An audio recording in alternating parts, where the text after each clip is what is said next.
Right. మొత్తానికి DHS వాళ్ళు అనుకున్నంత పనైతే చేశారు. సో, ఎప్పటినుంచో ఇప్పుడు వీళ్ళు చెప్తున్నటువంటి రూల్ అయితే ఇంకా వచ్చేసింది. డ్యూరేషన్ ఆఫ్ స్టేటస్ D/S జనరల్‌గా I-20 తీసుకొని అమెరికా వచ్చినటువంటి స్టూడెంట్స్‌కి ఏంటంటే 5 ఇయర్స్ కానీ, 6 ఇయర్స్ కానీ జనరల్‌గా 6 అని కొంతమంది అంటారు. యాక్చువల్‌గా అయితే 5 ఇయర్సే డ్యూరేషన్ ఆఫ్ స్టేటస్. ఈ 5 ఇయర్స్ లోపు మీరు మాస్టర్స్ చదువుకోవచ్చు, ఓపీటీ చేసుకోవచ్చు, స్టెమ్ ఓపీటీ చేసుకోవచ్చు.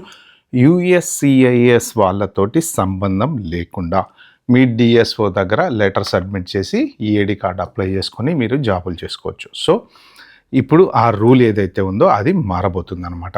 సో ఏంటంటే ఇన్ని రోజుల నుంచి ఓఎంబీలో ఉంది. అంటే ఫస్ట్ ఫెడరల్ రిజిస్టర్లో పెట్టారు, తర్వాత యూనిఫైడ్ ఎజెండా నుంచి ఫెడరల్ రిజిస్టర్ నుంచి ఓఎంబీ నుంచి మళ్ళీ బ్యాక్ టు ఇప్పుడు మళ్ళీ ఫైనల్ రూల్ ఫెడరల్ రిజిస్టర్లో పెడతారనమాట. అది ఎప్పుడు పెట్టబోతున్నారంటే 17th July 2026 which is tomorrow. నేను ఈ వీడియో ఇవాళ చేస్తున్నా కాబట్టి ఓకే. సో రేపటి నుంచి 60 days కౌంట్ అనమాట. అంటే వాళ్ళు 60 days కామెంటింగ్ పీరియడ్ ఇస్తారు కదా, తర్వాత నుంచి రూల్ స్టార్ట్ అవుతుంది. అయితే ఏంటంటే ఇంకా ఫెడరల్ రిజిస్టర్లో పెట్టలేదు కదా, మనకి విషయాలన్నీ ఎలా తెలుస్తాయి అంటే ఆబ్వియస్లీ మోరాలెస్ అటార్నీస్ దగ్గరికి అందరి దగ్గరికి ఇన్ఫర్మేషన్ వెళ్ళిపోయింది. సో వాళ్ళు ఆల్రెడీ సోషల్ మీడియాలో విపరీతంగా దీని గురించి పెట్టేశారు, చాలా చోట్ల చాలామంది వీడియోలు కూడా చేస్తున్నారు. సో నేను అలాంటివన్నీ చదివి ఏమేమి చేంజెస్ రాబోతున్నాయి అంటే మనం ఆల్రెడీ ఇవన్నీ మాట్లాడుకున్నవే. బట్ ఇది ఇప్పటివరకు ఏంటంటే ఎగ్జిస్టింగ్ వాళ్ళకి ఎలా అప్లికబుల్ అవుతుంది అనేది తెలీదు. సో ఈ పర్టికులర్ వీడియోలో ఎగ్జిస్టింగ్ వాళ్ళకి ఎలా అప్లికబుల్ అవుతుందో కూడా చెప్తా. అయితే ఒకటి క్లియర్గా ఏంటంటే డిస్క్లైమర్, పానిక్ క్రియేట్ చేయడానికి, టెన్షన్ పెట్టడానికి నేను ఈ వీడియో చేయట్లేదు. అలా మీరు ఎవరైనా ఫీల్ అయితే వీడియో స్కిప్ చేసేయండి. కానీ కొత్తగా వచ్చేటువంటి వాళ్ళు ఆల్రెడీ యూఎస్లో ఉన్నటువంటి F1 స్టూడెంట్స్ అందరూ తెలుసుకోవాల్సినటువంటి విషయాలు అయితే ఈ వీడియోలో చెప్తాను. మీకు ఇంపార్టెంట్ అని మీకు అనిపిస్తే మీరు చూడండి, పేరెంట్స్ అయినా ఎవరైనా సరే ఓకే. సో ఇంకా ప్లీజ్ ఒక లైక్, సో అది మీకు ఫ్రీయే కాబట్టి లైక్. మొబైల్లో చూస్తున్నట్టుంటే హైప్ అని ఉంటుంది కదా, హైప్ అని కొడితే ఒక నలుగురికి ఇన్ఫర్మేషన్ తెలుస్తుంది అంతే. దీనివల్ల పెద్ద నాకు వచ్చేది ఏం లేదు. కానీ ఇంకా మీరు సబ్స్క్రైబ్ చేసుకున్న వాళ్ళు ఎవరు ఉంటే చేసుకోండి. ఫస్ట్ ఆఫ్ ఆల్ ఏంటంటే ఫెడరల్ రిజిస్టర్లో ఇప్పుడు ఈ ఓఎంబీ అవన్నీ reg.govలో ఏముంది ఇదంతా నేను ఆల్రెడీ మొత్తం మీకు అంతా స్క్రీన్లో కరెక్ట్గా చూపెట్టేసాను. మళ్ళీ దాని గురించి చూపించి టైం వేస్ట్ అయితే చేసుకోవద్దు. ఆ RIN నెంబర్ ఎలా సెట్ చేసుకోవాలని క్లియర్ కట్గా పాయింట్ టు పాయింట్ దీంట్లో మాట్లాడుకుందాం. ఫస్ట్ ఆఫ్ ఆల్ కొత్తగా వచ్చేటువంటి స్టూడెంట్స్కి, ఎగ్జిస్టింగ్ స్టూడెంట్స్కి ఇద్దరు గురించి చెప్తా. ఫస్ట్ మనం ఎగ్జిస్టింగ్ స్టూడెంట్స్కి మాట్లాడదాం, తర్వాత కొత్తగా వచ్చేటువంటి స్టూడెంట్స్ మాట్లాడదాం ఓకే. ఎగ్జిస్టింగ్ స్టూడెంట్స్కి ట్రాన్సిషన్ పీరియడ్ వచ్చేసి 6 months ఉంటుందట. అంటే ఏంటంటే ఇప్పుడు రేపు 17th July ఇది కనుక ఫెడరల్ లిస్టులో పెడుతున్నారు. ఆల్రెడీ వచ్చేసింది ఇన్ఫర్మేషన్ అయితే వచ్చేసింది. దీనికి సంబంధించిన లింక్ కూడా కింద నేను డిస్క్రిప్షన్లో పెడతా, మీరు వెళ్ళి ఒకసారి చదువుకోండి. అంటే అటార్నీకి సంబంధించిన లింక్ ఒకటి ఉంది, దాంట్లో క్లియర్గా ఉన్నాయి పాయింట్స్ ఓకే. ఫెడరల్ లిస్టులో పెట్టిన దగ్గర నుంచి 60 days కమెంటింగ్ పీరియడ్ అనమాట. అంటే ఇప్పుడు మనం July 17th ఉన్నాం కాబట్టి మోరాలెస్ సెప్టెంబర్ అంటే ఆ month here and there 30 days 31 days ఇలా ఉంటుంది కాబట్టి సో September 15th వరకు వస్తుంది. సో రఫ్లీ September 15th నుంచి ఈ రూల్ అప్లికబుల్ అవుతుంది అనమాట. సో ఆ September 15th దగ్గర నుంచి అరౌండ్ 6 months వచ్చేసి ట్రాన్సిషన్ పీరియడ్ అనమాట. అంటే ఆల్రెడీ అమెరికాలో ఉన్నటువంటి స్టూడెంట్స్ ఎవరైతే ఉంటారో వాళ్ళు నెక్స్ట్ ఇయర్ అంటే దగ్గర సెప్టెంబర్, అక్టోబర్, నవంబర్, డిసెంబర్, జనవరి, ఫిబ్రవరి అంటే రఫ్లీ మార్చ్ ఓకే.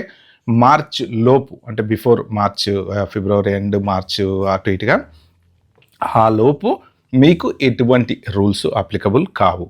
కానీ ఒక పర్టికులర్ ఇది ఉంది, అది చేస్తే రూల్ అప్లికబుల్ అవుద్ది. అది ఎలానో చెప్తా. ఫస్ట్ ఇది చెప్పిన తర్వాత యాజ్ లాంగ్ యాజ్ మీరు అమెరికా వదిలి వెళ్ళనంత వరకు మార్చి 31st మార్చిలోపు 31st అని డేట్ చెప్పను కానీ రఫ్లీ మార్చి లోపు ఎవరైనా సరే మీ మాస్టర్స్ అయిపోయిన తర్వాత, మీ ఓపీటీ అయిపోయిన తర్వాత ఓపీటీ అప్లై చేసుకోండి, స్టెమ్ ఓపీటీ అప్లై చేసుకోండి. సేమ్ రూల్ అంటే మీరు సింపుల్గా కంపెనీ లెటర్ తీసుకుపోయి మీ డిఎస్ఓకి ఇస్తే మీ డిఎస్ఓ ఆబ్వియస్లీ వాళ్ళు I-20 అప్డేట్ చేసి లెటర్ ఇస్తే మీరు USCIS దగ్గర నుంచి ఈఏడి కార్డ్ అప్లై చేసుకొని, వర్క్ పర్మిట్ అప్లై చేసుకొని మీరు ఏదైతే ప్రొసీజర్ ఇప్పుడు రెగ్యులర్ ప్రొసీజర్ ఉందో అది ఫాలో అవ్వండి.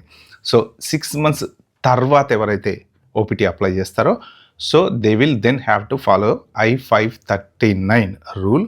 అండ్ ఇప్పుడు ప్రెజెంట్ వీసాస్ ఏమేమైతే H4EAD వాళ్ళు ఎలాగైతే చేసుకుంటున్నారో అన్ని ఈఏడికి సంబంధించినవి ఏమేమైతే రూల్స్ ఫాలో అవుతున్నారో అవి మీరు ఫాలో అవ్వాలన్నమాట. అప్పుడు మీరు 2 రకాల వీసాలు అప్లై చేసుకోవచ్చు. 2 రకాల ప్రాసెస్లు చేసుకోవాలి ఇమిగ్రేషన్ తోటి. ఒకటి I-539, ఇంకొకటి I-765. ఒకటేమో స్టేటస్ ఎక్స్టెన్షన్, ఇంకొకటి మీ work permit E A D card. So ఈ 2 అప్లై చేసుకోవాలి. ఓకే, సో దీనివల్ల నష్టం ఏంటి అంటే, ఫర్ ఎగ్జాంపుల్ I-539 అప్రూవ్ అయింది, I-765 లేట్ అయింది అనుకోండి, సో మీరు జాబ్ చేయడానికి లేదు. సో I-765 అప్రూవ్ అయింది, I-539 డిలే అయింది అనుకోండి, మీరు జాబ్ చేయడానికి లేదు. సో I-94 ఏదైతే ఉంటుందో అప్పటి నుంచి వాళ్ళు కౌంట్ చేయటం అనేది మొదలు పెడతారనమాట. సో అప్పటి వరకు ఎవరైనా సరే మీరు మీ ఓపీటీలు అప్లై చేసుకుంటారా, స్టెమ్ ఓపీటీ అప్లై చేసుకుంటారా, మీరు ఇమీడియట్గా అప్లై చేసేసుకోండి. అంటే 90 డేస్ ముందరే మీరు అప్లై చేసుకోవచ్చు కదా. అంటే మీ కోర్సు ఫిబ్రవరిలో అయిపోతుంది అనుకోండి, మీరు మళ్ళీ మార్చిలో కొత్త దాంట్లోకి ఎంటర్ అవ్వకుండా ఉండాలంటే మీరు అక్కడి నుంచి 90 డేస్ ప్రియర్ మీరు అప్లై చేసుకోవచ్చు కదా, ఏది ఓపీటీ, అలా అప్లై చేసుకోవడానికి ప్రయత్నం చేయండి. వీలైనంత వరకు ఆ ట్రాప్లో పడకుండా చూసుకోండి. ఒక్కసారి దాంట్లోకి వెళ్ళారంటే ప్రాసెస్ డిలే అవుతుంది. మీకు రాదు అనేది లేదు, వస్తుంది. కాకపోతే ఏంటంటే కొత్త ప్రాసెస్ అనేది యాడ్ అవుతుంది కాబట్టి మీరు మళ్ళీ బయోమెట్రిక్స్ అని మళ్ళీ యూఎస్సిఐఎస్ వాళ్ళకి, అంటే ఇప్పటిదాకా ఈ ఏదో ఒక లెటర్ తీసుకుపోయి డిఎస్ఓకి ఇచ్చేసి వర్క్ పర్మిట్ అప్లై చేసుకునేటువంటి ఈ ఏదైతే గేమ్ అనేది ఉంటుందో అది ఇంకా పాసిబుల్ కాదు. అది చేసుకొని పార్ట్ టైం జాబులు చేసుకునేటువంటి రూల్ పాసిబుల్ కాదు. జెన్యున్గా జాబ్ ఉందా, ఆ జాబ్ మీరు చదివినటువంటి మాస్టర్కి సూట్ అవుతుందా, ఎస్ ఫైన్, మీకు మీ యూఎస్సిఐఎస్ వాళ్ళు అప్రూవ్ చేస్తారు. అవసరమైతే సైట్ ఇన్స్పెక్షన్స్ చేయొచ్చు, లేదంటే మీ క్లయింట్ దగ్గర నుంచి ప్రాపర్గా లెటర్ అడగచ్చు, ఆర్ఎఫ్ ఇవ్వచ్చు, మీ కంపెనీ వెరిఫై అయిందా లేదా చెక్ చేసుకోవచ్చు, ఏదైనా జరగచ్చు అనమాట. సో అంటే ఇప్పటి వరకు మీకు ఇమిగ్రేషన్ తోటి ఎటువంటి సంబంధం లేదు, కానీ నెక్స్ట్ ఇమిగ్రేషన్ తోటి మీ కనెక్షన్ అనేది స్టార్ట్ అయినప్పుడు ఏమవుతుందంటే వాళ్ళు డీటెయిల్డ్ వెట్టింగ్ అనేది మీ మీద, మీ సోషల్ మీడియా మీద, మీరు పెట్టేటువంటి లెటర్ మీద, మీ కంపెనీస్ మీద చేస్తారు. కాబట్టి ప్రాపర్గా జెన్యూన్గా జాబులు ఎత్తుకోవటానికి ట్రై చేయండి. కానీ ఎక్కడ కూడా ఏదో ఒక కంపెనీ నుంచి లెటర్ తీసుకుపోయి ఎట్లో గొట్ల ఓపీటీ తెచ్చుకొని ఎట్లో గొట్ల అమెరికాలో కంటిన్యూ అవుదామన్న ఆలోచన చేయడానికి ప్రయత్నం చేయకండి. నెక్స్ట్ ఎగ్జిస్టింగ్ వాళ్ళకి ఇంకొకటి, ఇది ఒకవేళ ఇప్పుడు ఈ 60 డేస్ సెప్టెంబర్ 15, 2026 నుంచి స్టార్ట్ అయింది అనుకోండి ఫర్ ఎగ్జాంపుల్. సో ఎవరైనా సరే ట్రావెల్ చేస్తున్నారు అనుకోండి ఇండియాకి, మీరు ట్రావెల్ చేసి మళ్ళీ బ్యాక్ వస్తే మీ డ్యూరేషన్ ఆఫ్ స్టేటస్ అనేది ఎండ్ అయిపోతుంది.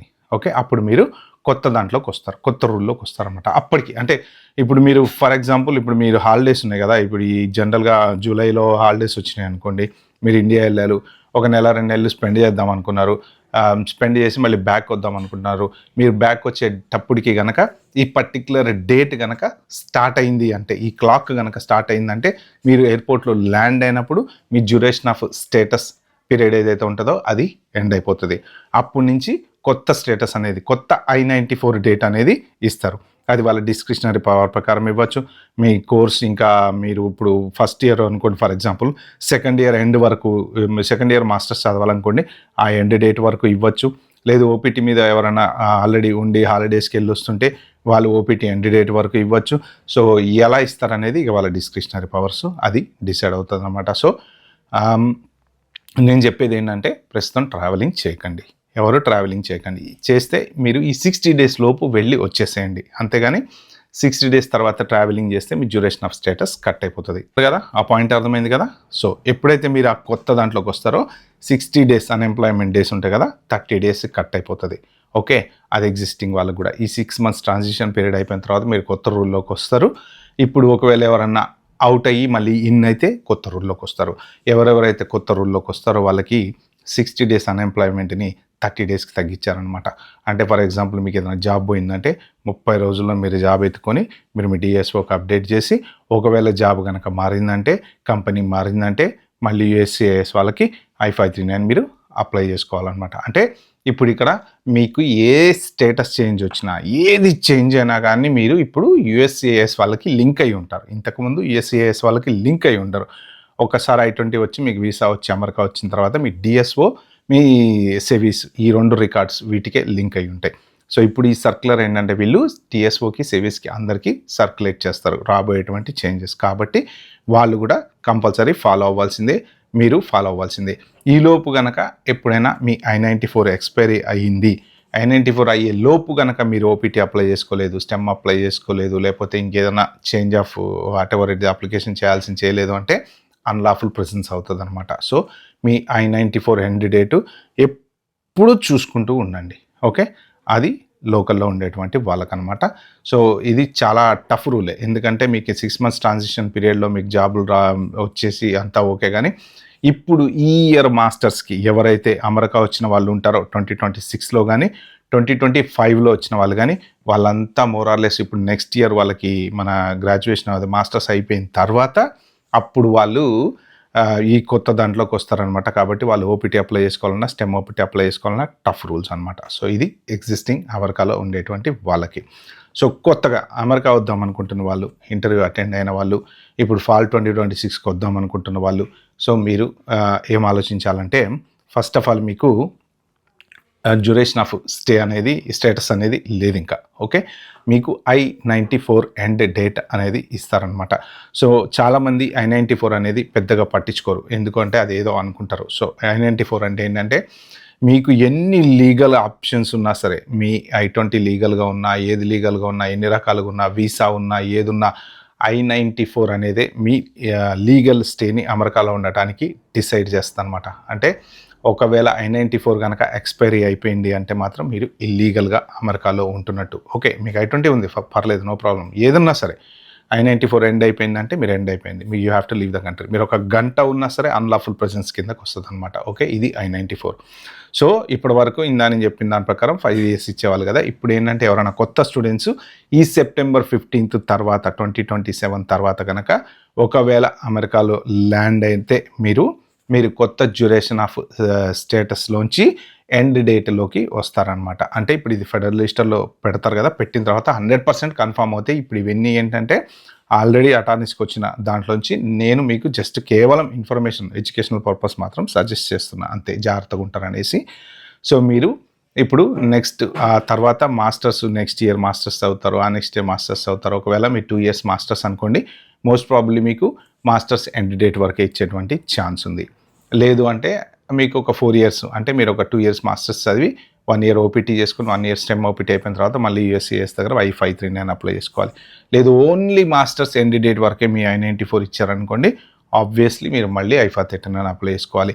ఇది ఎవరికి ట్రబుల్ అంటే జాబులు రాని వాళ్ళకి మాత్రం ఖచ్చితంగా ప్రాబ్లమే. ఎందుకంటే ఏదో ఒక ఎంప్లాయర్ దగ్గర లెటర్ తీసుకుని పెట్టి ఉండి పార్ట్ టైం చేసుకోవడం అనేది పాసిబుల్ కాదు. ఓకే, కంపల్సరీ మీకు జాబ్ రావాలి, అది కూడా మీ కోర్సు రిలేటెడే రావాలి. సో జెన్యూన్ ఎంప్లాయర్ అయ్యి ఉండాలి, ఈ వెరిఫైడ్ ఎంప్లాయర్ అయ్యి ఉండాలి.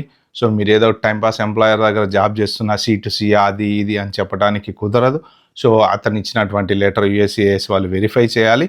మీ అప్లికేషన్ డిలే అయ్యేటువంటి ఛాన్స్ ఉంది, మీకు ఇన్ టైంలో వర్క్ పర్మిట్ రాకపోవడానికి ఛాన్స్ ఉంది. ప్లస్ మీరు 2 రకాల అప్లికేషన్స్ చేయాలి. ఒకటి మీ స్టేటస్ ఎక్స్టెన్షన్ చేసుకోవాలి, ఇంకొకటి వర్క్ పర్మిట్ అప్లై చేసుకోవాలి. I-539, I-765 ఈ 2 లింకులు అనమాట. ఓకే, సో అది మెయిన్ ఇంపార్టెంట్ థింగ్ కొత్తగా వచ్చే వాళ్ళకి. సో మీరు కంపల్సరీ ప్రతిసారి మాస్టర్స్ అయిపోయాక ఓపీటీ అయిపోయాక స్టెమ్ ఓపీటీ, ఓకే, ఈ 2టికి అప్లై చేసుకుంటూ ఉండాలి. ఇది కాక ఇంకొక పెద్ద హెడ్ఏక్ ఏంటంటే ఇది ఎగ్జిస్టింగ్ వాళ్ళకి, కొత్తగా వచ్చేటువంటి వాళ్ళకి, మీ ఇద్దరికి అప్లై అయ్యేది ఏంటంటే మీరు ఒకవేళ మాస్టర్స్ కంప్లీట్ చేసిన తర్వాత ఇప్పుడు ప్రజెంట్ ఉన్న సిచ్యువేషన్లో 10 ఏళ్ళు 12 ఏళ్ళు 15 ఏళ్ళు అమెరికాని పరిపాలిస్తున్నారు ఒక్కొక్కరు స్టూడెంట్స్. ఏంటంటే H1B రాదు, Day 1 CPT, మళ్ళీ Day 1 CPT, మళ్ళీ Day 1 CPT, మళ్ళీ Day 1 CPT, ఇక్కడ పక్కన జాబులు చేస్తూనే ఉంటారు. 10 ఏళ్ళు 12 ఏళ్ళు 11 ఏళ్ళు 13 ఏళ్ళు ఎన్నేళ్ళైనా సరే అలా గడిపేస్తూ ఉంటారు అనమాట. సో నో ఆప్షన్, అలాంటి ఆప్షన్ ఇంకా కట్ అయిపోయింది. మీ మాస్టర్స్ అయిపోయిందా, మీరు ఓన్లీ PhD ప్రోగ్రామ్కి మళ్ళీ USCISతోని అప్లై చేసుకొని మళ్ళీ మోస్ట్ ప్రాబ్లీ ఇండియా వెళ్ళి స్టాంపింగ్ చేయించుకొని రావాలన్నమాట. లేదు డబుల్ మాస్టర్స్ చదువుదాం అనుకుంటున్నారు, ఒక మాస్టర్స్ అయిపోయిన తర్వాత అప్లికేషన్ పెట్టుకోవాలి, ఇండియా వెళ్ళి స్టాంపింగ్ చేయించుకొని రావాలి. రీసెంట్గా జరిగిన ఒక కేసు ఏంటంటే ఆల్రెడీ నీకు ఒక మాస్టర్స్ ఉంది కదా, ఇంకొక మాస్టర్స్ ఎందుకు అని చెప్పేసి వీసా రిజెక్ట్ చేశారట. సో డబుల్ మాస్టర్ ఛాన్స్ అనేది ఇంకా లేదు. అంటే మీరు కాలం గడపడానికి పాసిబుల్ అయితే కాదు. మాస్టర్స్ అయిపోయింది, జాబ్ రాలేదు, వెళ్ళిపోవాలన్నమాట. నెక్స్ట్ ఒకటి Day 1 CPT. Day 1 CPTలో కనుక మీరు ఎంటర్ అవుదాం, ఎట్లా ఒకట్లా కాలం గడుపుదాం అమెరికాలో అని అనుకుంటే మీరు అది ఉన్నంత వరకు ఓకే. మీకు డే 1 CPT దొరుకుతుంది. కానీ ఫర్దర్గా నెక్స్ట్ మీరు ఏదో ఒక దాంట్లోకి అయితే వెళ్ళాలి. ఎన్ని రోజులు డే 1 CPT మీరు నమ్ముకొని ఉంటారు? ఉండలేరు కదా. నెక్స్ట్ H1కి వెళ్ళాలి కదా. ఓకే, ఈ డే 1 CPTలో కూడా మీరు మళ్ళీ USCIS ద్వారా మళ్ళీ అప్లై చేసుకోవాలి. ఇదివరకు ఏంటంటే సింపుల్గా DSO ద్వారా జరిగేది, సేవేజ్ రికార్డ్ అప్డేట్ చేసుకునే వాళ్ళు. ఇప్పుడు ఆ ఆప్షన్ లేదు. సో ఆ డే 1 CPT కాలేజీలన్నీ USCIS వాళ్ళు ఒక కన్నేసి ఉంచారు. ఎవరైనా సరే ఏదో ఆన్లైన్ కోర్సు డబ్బులు కట్టేద్దాము, డే 1 CPT తీసుకుందాము, పార్ట్ టైం జాబ్ చేసుకుందాము, లేదా ఇంకెక్కడైనా జాబ్ చేసుకుందాం అని అనుకుంటే మోస్ట్ ప్రాబబ్లీ మీకు స్టేటస్ ఎక్స్టెన్షన్ రాకపోవచ్చు, వర్క్ పర్మిట్ రాకపోవచ్చు. ఇవన్నీ కేవలం పాసిబిలిటీస్ మాత్రమే. రాదు అని నేను చెప్పను, వస్తుంది అని నేను చెప్పను. కేవలం ఇవన్నీ రూల్స్ అంతే. అది మాత్రం నేను చెప్పగలుగుతా. మీరు చదువుకునే దాన్ని బట్టి, మీరు తెచ్చుకునేటువంటి జాబుని బట్టి మీ ఫ్యూచర్ అనేది డిసైడ్ అవుతుంది అనమాట. సో ఇవన్నీ అయిపోయిన తర్వాత నెక్స్ట్ ఇంకొకటి H1. ఓకే, దీని మీద సపరేట్గా రేపు ఇంకో వీడియో చేయబోతున్నా. H1లోకి ఎవరైనా రావాలనుకుంటే ఇప్పుడు వేజ్ బేస్డ్ H1 అనేది రాబోతుంది కొత్తగా. ఓకే, కాబట్టి అమెరికా రావాల్సిన వాళ్ళు ఎవరైనా రూల్స్ అన్నిటికీ ప్రిపేర్ అయ్యి మీరు రండి. Okay, so more or less అన్ని క్లారిటీ ఇచ్చా. ఫెడరల్ లిస్టర్లో వాళ్ళు పెట్టిన తర్వాత ఇంకా దీని మీద ఫుల్ ఫ్లెడ్జ్డ్ డీటెయిల్స్ అనేవి బయటకు వస్తాయి. ఒక 2-3 డేస్ తర్వాత మళ్ళీ ఇంకొక క్లారిటీ వీడియో అనేది చేస్తా. మీకు ఎవరికైనా సరే ఇంకా ఏమైనా డౌట్స్ ఉన్నాయి అని అనుకుంటే మాత్రం మీరు కింద కామెంట్లో అయితే మెన్షన్ చేయండి. మోస్ట్ ప్రాబ్లీ మీరు లాస్ట్ వరకు చూస్తుంటే మీ డౌట్స్ అన్నీ క్లియర్ అయి ఉంటాయి. ఓకే ఫ్రెండ్స్, వీడియో లెంగ్త్ ఎక్కువైంది, దయచేసి ఏమనుకోకండి. ఎందుకంటే అన్ని పాయింట్స్ కవర్ చేయాలంటే ఆబ్వియస్లీ లెంగ్త్ ఎక్కువ ఉంటుంది. Okay, thank you, bye, have a good day.